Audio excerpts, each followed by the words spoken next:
आज सुनते हैं शनिवार व्रत की कथा। तो एक बार बोलिए प्रेम से शनि महाराज की जय।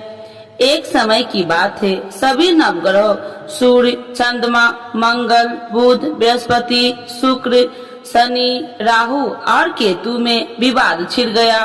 विवाद का कारण था कि इनमें से सबसे बड़ा कौन है। कोई निर्णय न होने पर सभी देवराज इंद्र के पास निर्णय कराने पहुँचे। इंद्र किसी एक का पक्ष नहीं ले सकते थे, इसीलिए उन्होंने निर्णय देने में अपनी असमर्थता जताई। परंतु उन्होंने उन सबको पृथ्वी पर राजा विक्रमादित्य के पास जाने की सलाह दी, क्योंकि राजा विक्रमादित्य अति न्यायप्रिय थे। इंद्र ने कहा कि वे ही इसका निर्णय कर सकते हैं। इंद्र की सलाह से सभी ग्रह एक साथ राजा विक्रमादित्य के पास पहुँचे और अपने आने का कारण बताया। राजा इस समस्याओं से अति चिंतित हो उठे, क्योंकि वे जानते थे कि अगर उन्होंने किसी एक को बड़ा बताया तो बाकी ग्रह कुपित हो उठेंगे। तब राजा को एक उपाय सूझा। उन्होंने सुवर्ण, रजत, कश्य, पीपल, सीसा, रंगा, जाष्टा, अभर्ग और लोहे से 9 सिंहासन बनवाए और उन्हें इसी क्रम से रख दिया। राजा विक्रमादित्य ने उस सब से निवेदन किया कि आप सभी अपने सिंहासन पर स्थान ग्रहण करें। जो भी अंतिम सिंहासन पर बैठेगा वही सबसे छोटा होगा। लोहे सिंहासन सबसे अंत में था, इस अनुसार लोहे सिंहासन पर बैठने वाला सबसे छोटा होगा। शनि देव सबसे अंत में लोहे सिंहासन पर बैठे तो इसीलिए वही सबसे छोटे कहलाए। शनि देव को लगा कि राजा ने यह जानबूझकर किया है, इसीलिए उन्होंने कुपित होकर राजा से कहा, राजा तू मुझे नहीं जानता। सूर्य एक राशि में 1 महीना, चंद्रमा 2.25 महीना, 2 दिन, मंगल 1.5 महीना, बृहस्पति 13 महीना, वह बुध और शुक्र 1 महीने विचरण करते हैं, परंतु मैं 2.5 से 7.5 साल तक रहता हूँ। शनि देव क्रोधित होकर कहने लगे कि श्री राम की 7.5 आने पर उन्हें वनवास हो गया। रावण 7.5 आने पर वह वानरों की सेना से परास्त हो गया। अब तुम सावधान रहना। ऐसा कहकर शनि देव वहाँ से चले गए। इसके बाद अन्य देवताओं ने भी वहाँ से प्रस्थान कर लिया। कुछ समय बाद राजा की 7.5 आई। तब शनि देव घोड़े के सौदागर बनकर वहाँ आए। किसी ने राजा को सूचना दी कि कोई घोड़े का सौदागर आया है तथा उसके पास जो घोड़ा है वह बहुत बढ़िया है। राजा ने यह समाचार सुनकर अपने अश्वपाल को उस सौदागर से घोड़े खरीदने का आदेश दिया। अश्वपाल ने कई अच्छे घोड़े खरीदे। वह एक सर्वोत्तम घोड़े को राजा को सवारी हेतु दिया। राजा जैसे ही उस घोड़ा पर बैठा वैसे ही वह घोड़ा भागकर वन की ओर चल गया। वन में काफी अंदर पहुँच वह घोड़ा गायब हो गया और राजा भूख प्यास जंगल में भटकता रहा। भटकते भटकते राजा को बेहद प्यास लगी। तब एक ग्वाले ने उसे पानी पिलाया।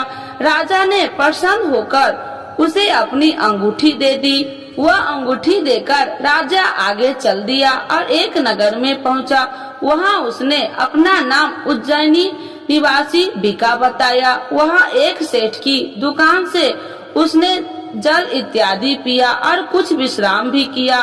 भाग्यवश उस दिन सेठ की बड़ी बिक्री हुई। सेठ खुश होकर उसे खाना खिलाने के लिए अपने साथ घर ले गया।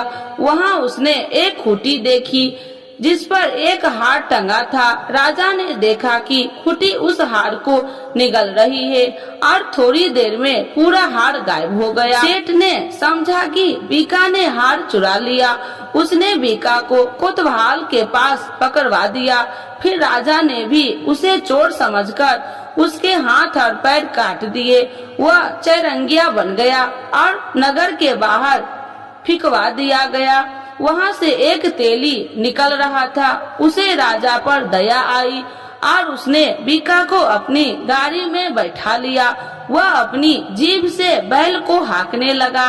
उस काल राजा की शनि दशा समाप्त हो गई। वर्षा ऋतु आने पर राजा मल्हार गाने लगा।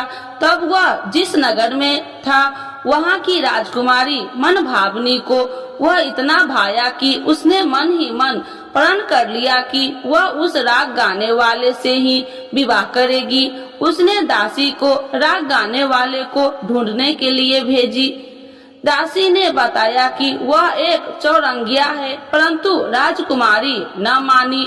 अगले ही दिन से राजकुमारी अनशन पर बैठ गई कि विवाह करेगी तो उसी से उसे सबने बहुत समझाया, पर फिर भी जब वह न मानी तो राजकुमारी के पिता ने उस तेली को बुलावा भेजा और विवाह की तैयारी करने को कहा। फिर उसका विवाह राजकुमारी से हो गया। एक दिन सोते हुए स्वप्न में शनि देव ने राजा विक्रमादित्य से कहा, राजन, देखा तुमने मुझे छोटा बताकर कितना दुख झेला है। तब राजा ने उनसे क्षमा मांगी और प्रार्थना की, हे शनिदेव, जैसा दुख मुझे दिया है किसी और को न देना। शनिदेव मान गए कि और कहा, जो मेरी कथा व व्रत करेगा उसे कोई दुख न होगा, तथा जो नित्य मेरा ध्यान करेगा और चीटिया का आटा डालेगा उसके सारे मनोरथ पूर्ण होंगे। साथ ही शनि देव ने राजा को उसके हाथ पैर की वापसी दे दिए। प्रातः आँख खुलने पर राजकुमारी ने जब राजा को देखा तो आश्चर्यचकित रह गई। बीका ने उसे बताया कि वह उज्जैनी का राजा विक्रमादित्य है। सभी अत्यंत प्रसन्न हुए। सेठ ने जब यह सुना वह पैर पर गिरकर क्षमा मांगने लगा। राजा ने कहा कि वह तो शनि देव का कोप था, इसमें किसी का कोई दोष नहीं। सेठ ने फिर भी निवेदन किया कि मुझे शांति तब ही मिलेगी जब आप मेरे घर चलकर भोजन करेंगे। सेठ ने अपने घर कई प्रकार के व्यंजन से राजा का सत्कार किया। साथ ही सबने देखा कि जो खूंटी हार निकल गई थी वही उसे उगल रही थी। सेठ ने अनेक मनोहर देख राजा का धन्यवाद किया और अपनी कन्या श्री कन्वरी से शादी करने का निवेदन किया। राजा ने सहर्ष स्वीकार कर लिया। कुछ समय पश्चात राजा अपनी दोनों रानियां मनभावनी और श्री कन्वरी को उज्जैनी नगरी के लिए निकल पड़े। वहां नगर वासियों ने सीमा पर ही उनका स्वागत किया। सारे नगर में दीपमाला हुई, सबने खुशी मनाई। राजा ने घोषणा किया कि मैंने शनि देव को सबसे छोटा बताया था, जबकि असल में वही सर्वोपरि है। तब से सारे राज्य में शनि देव की पूजा और कथा नियमित रूप से होने लगी। सारी प्रजा ने बहुत समय खुशी और आनंद के साथ बिताया। जो कोई शनि देव की इस कथा को सुनता है या पढ़ता है उसके सारे दुख दूर हो जाता है।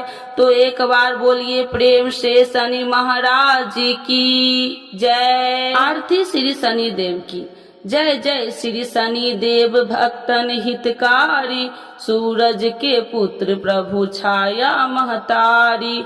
जय जय श्री शनि देव भक्तन हितकारी, सूरज के पुत्र प्रभु छाया महतारी। श्याम अंग वक्र दृष्टि चतुर्भुजाधारी, श्याम अंग वक्र दृष्टि चतुर्भुजाधारी। नीलांबर धार नाथ गज की असवारी, नीलांबर धार नाथ गज की असवारी।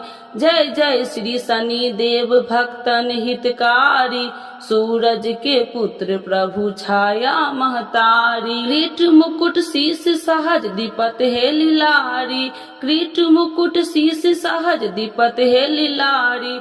मुक्तन की माल गले शोभित बलिहारी, मुक्तन की माल गले शोभित बलिहारी। जय जय श्री शनि देव भक्तन हितकारी, सूरज के पुत्र प्रभु छाया महतारी। मोदक और मिष्ठान चढ़त पान सुपारी, मोदक और मिष्ठान चढ़े चढ़ती पान सुपारी, लोहा तिल तेल उड़द महर्षि है अति प्यारी, लोहा तिल तेल उड़द महर्षि है अति प्यारी। जय जय श्री शनि देव भक्तन हितकारी, सूरज के पुत्र प्रभु छाया महतारी। देव धनुज ऋषि मुनि सुमरत नर नारी, देव धनुज ऋषि मुनि सुमरत नर नारी, विश्वनाथ धरत ध्यान हम है शरण तुम्हारी, विश्वनाथ धरत ध्यान हम है शरण तुम्हारी। जय जय श्री शनि देव भक्तन हितकारी, सूरज के पुत्र प्रभु छाया महतारी। एक बार बोलिए प्रेम से शनि देवता की जय, छाया माता की जय, सूर्य भगवान की जय।